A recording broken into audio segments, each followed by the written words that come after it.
Siyabingelela abazalwane bonke ngegama lenkosi yethu Jesu Kristu. Amen. Sfiso Baloyi msindisiwe Jesu inkosi nomsindisi. Hallelujah. Siyafunda incwadi kaLuke chapter 23 bese siyofunda uverse 43.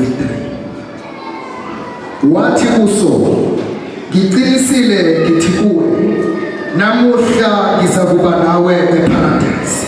Hallelujah. La